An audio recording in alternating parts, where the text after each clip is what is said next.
So guys, कैसे हैं आप सब। मैं आपको क्वेश्चन से आते आप लोग के सामने आ गया बिल्कुल नया एपिसोड लेकर के लिनक्स के लिए। पिछली वीडियो में जैसा कि मैंने आपसे डिस्कस किया था लिनक्स के बारे में, इसको प्रोग्रामिंग का पैराडाइज बताया था।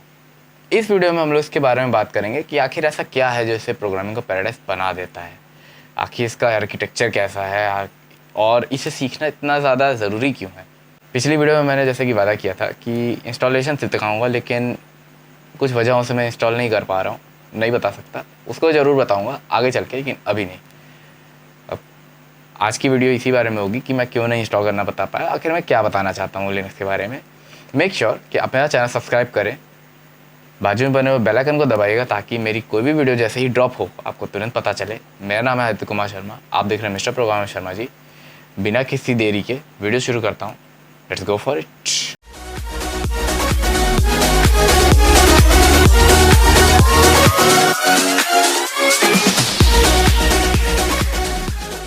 सो गाइस, जैसा कि हम लोग बात कर रहे थे, मैं जहाँ तक था पिछली वीडियो में मैंने जो है कुछ इंट्रोडक्शन दिया था अपने टॉपिक को लेकर के लिनक्स। इस वीडियो में मैं इसके बारे में बात करता हूँ। सबसे पहले तो मैं बताता हूँ मैंने इंस्टॉलेशन क्यों नहीं बताई। बात ये थी कि वर्ल्ड वाइड ग्लोबली लिनक्स का सबसे लेटेस्ट रिलीज़ 2020 रिलीज़ जो है 23 अप्रैल को ऑन एयर होने वाला है, और आज जिस दिन मैं रिकॉर्डिंग कर रहा हूँ उस दिन में 20 तारीख है। तो वही बात है, 20 को मैं रिकॉर्डिंग कर रहा हूँ, 23 को आने वाला है। 3 दिन का लैप्स क्यों करूँ, ज़बरदस्ती टाइम क्यों वेस्ट करता। इसलिए मैंने जो है रिकॉर्डिंग आज कर ली, और वो तो मैं कभी भी बता सकता हूँ, उसका मुझे कोई टेंशन नहीं है। फिलहाल हम लोग बात करते हैं बेसिक लिनक्स आर्किटेक्चर के बारे में। आखिर लिनक्स जो होता है ये होता किस टाइप का है। जैसा कि मैं पिछली वीडियो में आपको दिखा चुका हूँ, एक बार मैं फिर से बताता हूँ। लिनक्स जो होता है ना, उसका आर्किटेक्चर ब्लॉक्स में बटा होता है, कई सारे ब्लॉक्स में। इसका आर्किटेक्चर लेयर बाय लेयर होता है, जो कि शुरू होता है हमारा हार्डवेयर से। जब हार्डवेयर हमारा स्टार्टअप होता है, हार्डवेयर स्टार्ट होने के बाद जो सबसे पहली चीज़ हमारे कंप्यूटर पर लोड होती है वो होती है लिनक्स की कर्नल। कर्नल क्या है? कर्नल जो है वो कई तरह के सॉफ्टवेयर का एक संगम कह सकते हैं आप, एक कॉम्प्लेक्स कंपाउंड कह सकते हैं उसको, कई सारे सॉफ्टवेयर्स का। और उनकी जिम्मेदारी होती है कि वो लिनक्स को लोड करने से पहले लिनक्स की सारी रिक्वायरमेंट को फुलफिल कर सके।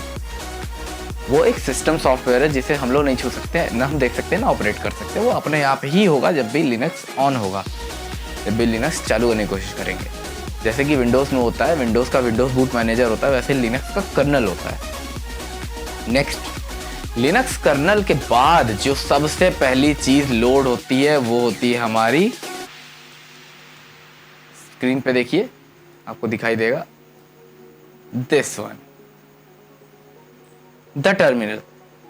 इसे टर्मिनल बोलते हैं। और अगर आपको मैं बताऊं, अगर आपको चेक करना हो कि आपका टर्मिनल कौन सा है, टर्मिनल 6 तरह के होते हैं। शेल बोलते हैं इसको बेसिकली। किसी भी लिनक्स प्रोग्रामर से आप पूछेंगे तो वो शेल ही बताएगा।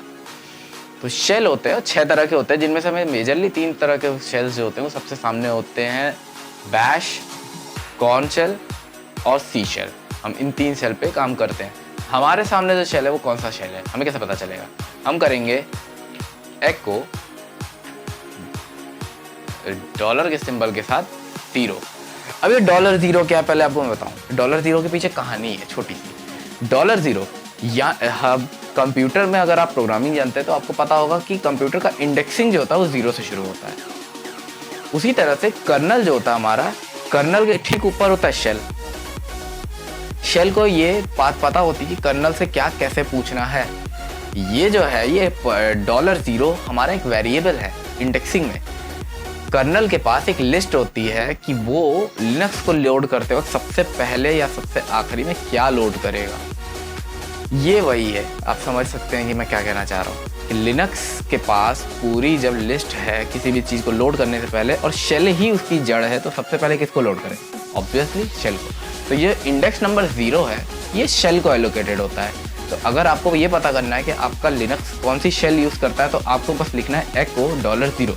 डॉलर जो है वो वेरिएबल को डिनोट करता है। आगे चल के जब हम लोग शेल स्क्रिप्टिंग करेंगे तो हम लोग आपको बताएंगे कि डॉलर वेरिएबल जो होते हैं कैसे हमारे जो है इन्वोक किए जाते हैं। अभी मैं दिखाता हूँ आपको। बैश, देख सकते हैं आप, बैश लिखा है। बैश का मतलब है born again shell, born shell का एक वो है, ये डिराइव वर्जन है, उसी से इम्प्रोवाइज होकर के ये बना था। आज की डेट में मेजरली जितने भी हमारे लिनक्स के जितने भी डिस्ट्रीब्यूटेबल मौजूद हैं इस वक्त मार्केट में, उन सब में यही शेल लगी है, बैश शेल। आपको सब जगह यही मिलेगी। चलिए शेल के बारे में बताया। शेल क्या है, इतना जान लीजिए कि मेरा जो लिनक्स ऑपरेटिंग सिस्टम है ना, ये पूरा लिनक्स ऑपरेटिंग सिस्टम ही है मेरा शेल। क्यों? क्योंकि शेल पे जो भी कमांड्स हमारी होती है ना, उन्हीं कमांड्स को ग्राफिकल यूज़र इंटरफेस में डिज़ाइन करके हमें ऑपरेटिंग सिस्टम दिया गया है। बेसिकली जो भी हम लोग हमारा ऑपरेशन करते हैं वो करता हमारा शेल ही है, और कुछ भी ऐसा नहीं होता है एक्स्ट्रा जो हम लोग को है। हम लोग इससे रूबरू होते रहेंगे। हमारा जो शेल है, इस शेल से हम लोग रूबरू होते रहेंगे। हम लोग को अभी आगे चल के पूरा शेल ही शेल पढ़ना है। अभी आगे चल के बहुत सारी कमांड्स जाननी है इसमें, तो हम शेल क्या होता है ये तो हम आगे चलेंगे। अभी मैं आपको दिखाता हूँ बेसिक लिनक्स आर्किटेक्चर कैसा होता है। जो लिनक्स आर्किटेक्चर होता है, जो कि मैं बता चुका कि सबसे पहले होता है हमारा कर्नल। कर्नल के ऊपर होता है शेल। शेल के ऊपर हमारा आता है super block, boot block, super block, दुनिया भर की चीजें आती हैं। आपको बताऊंगा तो बूट ब्लॉक हो गया, सुपर ब्लॉक हो गया, आइनोड टेबल्स हो गई, क्या डाटा ब्लॉक हो गया। 4 लेयर्स होती हैं इसकी। फिर से बता रहा हूँ, फिर से नाम बता रहा हूँ इसमें कैसे होता है। कर्नल से शुरुआत होती है। कर्नल हमारा जो होता है उसके पास सारा का सारा डेटाबेस होता है, वो हमारा शेल को लोड करता है साथ में। उसके बाद जो सबसे पहली चीज़ वो एक्सेस करता होता है बूट ब्लॉक, जहाँ पे हमारा सारा बूटिंग डाटा सेव होता है, बूट कॉन्फ़िगरेशन सेव होती है कि लिनक्स कैसे बूट करें। उस बूट कॉन्फ़िगरेशन के बाद जो अगली चीज़ मेरी लोड होगी वो होगा मेरा सुपर ब्लॉक। सुपर ब्लॉक वो ब्लॉक है जहाँ पे मेरे हार्डवेयर से रिलेटेड मेरा सॉफ्टवेयर जो भी डाटा स्टोर करके रखेगा वो सारा का सारा स्टोर होगा सुपर ब्लॉक में। अब ये सुपर ब्लॉक में बहुत ही इंटेंस कॉन्फ़िगरेशंस होती हैं, जो कि सिर्फ हमारे लिए नहीं बल्कि सिर्फ और सिर्फ लिनक्स के लिए होती है। वो अपने हिसाब से हर चीज़ों को सेट करके रखता है। उन चीज़ों को हम टच नहीं कर सकते, सुपर ब्लॉक को हम लोग टच नहीं कर सकते। अब कैसे काम करता है, बूट ब्लॉक कहाँ होता है, सुपर ब्लॉक कहाँ होता है, मैं आपको बताऊं। जैसे आपका पार्टीशन है, किसी भी कंप्यूटर का पार्टीशन है, अगर आपको ये बात जाननी हो कि सुपर ब्लॉक और बूट ब्लॉक कहाँ है, उसके लिए कोई कमांड तो स्पेसिफिक नहीं है, नहीं तो मैं ज़रूर करके दिखाता। लेकिन आपको कुछ डायग्राम से मैं आपके स्क्रीन पे फ्लैश करता हूँ, आप देखते जाइएगा। आपको मैं साइड बाय साइड समझाते जाता हूँ। आपका जैसे कंप्यूटर पे एक पार्टीशन बना रखा है आपने, जिसमें आपने पूरा लिनक्स इंस्टॉल किया हुआ है, तो होगा ये कि वो पार्टीशन की शुरू का कुछ हिस्सा एलोकेट कर लेगा एज अ बूट ब्लॉक, जहाँ पे हमारा जैसे ही कर्नल बूट करेगा सबसे पहले उसे मिल जाएगा कि हाँ मेरा बूट कॉन्फ़िगरेशन डाटा यहाँ पे है। बूट कॉन्फ़िगरेशन डाटा के बाद सुपर ब्लॉक होगा, जहाँ पे वो सारे के सारे हार्डवेयर से रिलेटेड डाटा को स्टोर करे रहेगा कि हाँ मेरा ये चीज़ यहाँ पे था, ये चीज़ यहाँ पे था, ये चीज़ यहाँ पे था। उसके बाद आएगी आइनोड टेबल। ये थोड़ा सा जानने वाली चीज़ है, आइनोड टेबल क्या होती है। हाँ एक चीज़ और बता दूँ, इसको मुझे पहले मेंशन करना चाहिए लेकिन मैं अभी बोल रहा हूँ कि जो हमारा लिनक्स होता है ना, वो नॉर्मली किसी NTFS फॉर्मेट की ड्राइव पे नहीं बनता। इसका जो हमारा फाइल सिस्टम होता है ये ext4 होता है, एक्सटेंडेड 4। ext2 से शुरुआत हुई थी, ext2, ext3 और ext4 चलता है। ये सब पार्टीशन टेबल्स है, अलग अलग तरह के पार्टीशन सिस्टम है। इनमें जो आइनोड टेबल होती है, अब आइनोड टेबल के बारे में बात करते हैं। आइनोड टेबल क्या होती है? आइनोड टेबल जो होती है वो हमारे कुछ टेबुलर चीज़ों का एक कॉम्बिनेशन होती है। एक पूरी टेबल होती है, उसमें वो रेदर कि वो पूरा डाटा स्टोर करे, उस डाटा का सिर्फ एड्रेस स्टोर करता है, उस डाटा के एट्रीब्यूट्स को स्टोर करता है।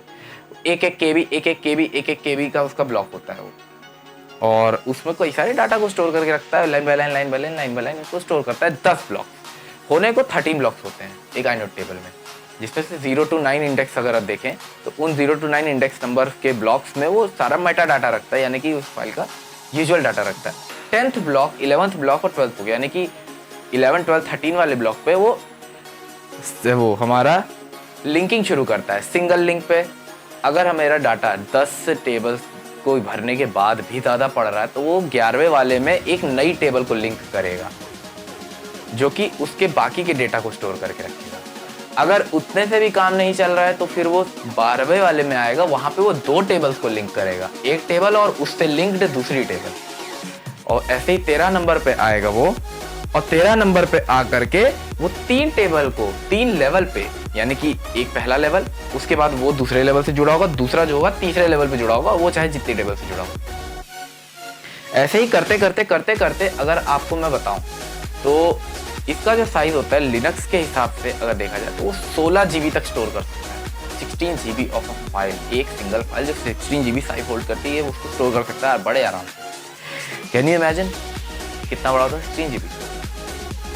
16 GB की फाइल बहुत बड़ी होती है और मेरे ख्याल से इसके बारे में जाती है। खैर, इसके बाद आता है हमारा डाटा ब्लॉक। डाटा ब्लॉक जिसके बारे में अब हम लोग जानने वाले हैं। डाटा ब्लॉक वो ब्लॉक जहां पे हमारा सारा डाटाबेस स्टोर करके रखता है लिनक्स, मतलब जिनके आइनोड टेबल्स बना के रख लिए उसने, वो सारा का सारा जो आइनोड ब्लॉक में था उस आइनोड टेबल्स वहां से आता है वो डाटा ब्लॉक में। अब वो डाटा ब्लॉक में सारा का सारा डाटा रखा हुआ है। डाटा का जो फॉर्मेट होता है हमारा वो शुरू होता है हमारा रूट से, रूट यूजर से। रूट यूजर वो यूजर होता है जिसके पास पूरे कंप्यूटर के एक एक फोल्डर का एक्सेस होता है, मतलब वो एकदम ड्राइव की शुरुआत में होता है रूट यूजर हमारा, वो हर फाइल को एक्सेस कर सकता है। इनफैक्ट आप कोई यूजर है आपके पास प्राइवेट फाइल से कोई फर्क नहीं पड़ता, रूट यूजर सब छू सकता है, हर चीज को टच कर सकता है। उसके बाद अब जो होता है मेरा फाइल सिस्टम मैं आपको दिखाता हूँ लिनक्स का फाइल सिस्टम अपना। मैं आपको अपना फाइल मैनेजर खोल के दिखाता हूँ, अदर लोकेशन में होते हुए अपने कंप्यूटर की डिस्क में आता हूँ। जो मेरा फाइल सिस्टम होता है कुछ ऐसा होता है, ये मेरा रूट फाइल सिस्टम है। मैं रूट कैसे देख सकता हूँ भाई? मैं रूट ऐसे देख सकता हूँ कि मैं फाइल को देख सकता हूँ, मैं ये सब रीड ओनली है, मैं सिर्फ रीड कर सकता हूँ, मैं यहाँ से इनको एक्सेस नहीं कर सकता क्योंकि मैं रूट यूजर नहीं हूँ। अब इनमें मैं अलग अलग पार्टीशंस के बारे में फटाफट बात करता हूँ और उसके बाद मैं वीडियो रैप करता हूँ क्योंकि आज की वीडियो के लिए मेरे पास बस इतना ही बताने को। ये फाइल कैसे एक्सेस करता है इसके बारे में हम लोग अगली वीडियो में जानेंगे और वहाँ पे हम कुछ कमांड्स के बारे में भी जानेंगे। अभी मैं बताता हूँ आपको, जैसे बिन फॉर बाइनरी, यहाँ पे सारी बाइनरीज होती है हमारी इस लिनक्स से रिलेटेड, उनको मैं रीड कर सकता हूँ। सिर्फ ये देखिए यहाँ पे दुनिया भर की बाइनरीज भरी हुई है, मैं उनका कुछ नहीं कर सकता, मैं रीड कर सकता हूँ बस। क्या बूट ब्लॉक, बूट का काम होता है सारी बूट कॉन्फ़िगरेशन डाटा, जैसे मैं बता चुका हूँ, वो एक कॉपी रखता है वहाँ पे हमारे बूट ब्लॉक में, एक कॉपी रखता है यहाँ पे डाटा ब्लॉक में, ताकि इनकेस वहाँ कोई दिक्कत हो तो यहाँ से उस कॉपी को उठा सके। इसके बाद CD-ROM, अगर CD-ROM होती है हमारे पास तो CD-ROM होती है यहाँ पे माउंट हो जाती है, वो यहीं पे से हम लोग उन डाटा को एक्सेस कर सकते थे। डेव मतलब डिवाइस, यहाँ पे सारे डिवाइसेस की इन्फॉर्मेशन को स्टोर कर रखता है, सारी डिस्क ड्राइव्स एंड ऑल सब कुछ। ETC एक्सटेंडेड फाइल्स, जो भी फाइल्स हमारे कंप्यूटर को जरूरत होती है या फिर जो भी एक्सटर्नल हम लोग डाटा इसमें डाउनलोड करते हैं वो यहाँ आके रखता है। होम, ये जान लीजिए जो भी यूजर मेरा इस कंप्यूटर पे अवेलेबल है उसकी जितनी भी फाइल्स होगी इस होम के अंदर होंगी, यहीं पे वो सारी की सारी यूजर की फाइल्स आके स्टोर हो जाएंगी। मतलब फाइल्स का मतलब ये नहीं कि वो उसका होम डायरेक्टरी यहीं पे है, होम डायरेक्टरी यूजर की है, वो सॉरी रूट यूजर की है, होम डायरेक्टरी ये रूट यूजर की है। रूट यूजर जो भी इंस्टॉल करेगा यहाँ इंस्टॉल होगा, लेकिन अगर मेरा यूजर भी कुछ इंस्टॉल करेगा तो यहीं आके स्टोर होगा। क्यों? क्योंकि जब मेरा यूजर कुछ इंस्टॉल करता है तो भी वो पूरे सिस्टम वाइड के लिए हो जाता है, इसलिए वो यहाँ के स्टोर होता है। इसके बाद लाइब्रेरी सब जानते हैं क्या है। लाइब्रेरी हमारा ऑपरेटिंग सिस्टम से रिलेटेड फाइल्स है। लाइब्रेरी 32, लाइब्रेरी 64 सब ऑपरेटिंग सिस्टम से। मीडिया, लिनक्स के पास अपनी जो भी फाइल्स होती हैं, proprietary files, audios, videos, wallpapers जो भी होते हैं सब कुछ यहाँ स्टोर होते हैं। MNT, अब इस MNT की क्या कहें? MNT जो है उन डिवाइसेस के लिए है जो मेरे कंप्यूटर में मैंने कई सारे पार्टीशंस बना रखे हैं, जो भी मैंने पार्टीशन बनाया है वो इस MNT नाम के फोल्डर से माउंट हो जाता है। ये माउंट पॉइंट कह सकते हैं इसको, MNT इसीलिए इसका नाम है, ये माउंट पॉइंट है। जो भी मेरा डिवाइस होगा वो इस फोल्डर के थ्रू मेरे कंप्यूटर पे माउंटेड होगा। MNT का फोल्डर के कई इंस्टेंसेस बन जाती है इसी के अंदर। इसके बाद OPT और ये रहा रूट, यहाँ पे रूट की सारी फाइल्स मौजूद होती हैं, जो भी इसकी प्राइवेट फाइल्स होती हैं वो सारी की सारी यहीं पे होती हैं। मैं इसको परमिट नहीं दे सकता, देख सकते हैं आप, मैं इसको परमिट नहीं कर सकता, मेरे हाथ में नहीं है। उसके बाद इन सब से हमको कोई लेना देना नहीं। रन हमारे टर्मिनल से रिलेटेड फाइल्स होती हैं। SBIN उसी से रिलेटेड फाइल्स होती है। स्नैप स्टोर होती है हमारी इसमें, वो सब है। इसके बाद जो एक फोल्डर हमको जानने वाला है वो है यूजर, USR फोल्डर। ये एक फोल्डर ऐसा है जिसको हमें पता होना चाहिए कि क्या होता है। इस फोल्डर के अंदर मेरे सारे यूजर्स है जो कि मेरे लिनक्स के अंदर मैं बनाता हूँ।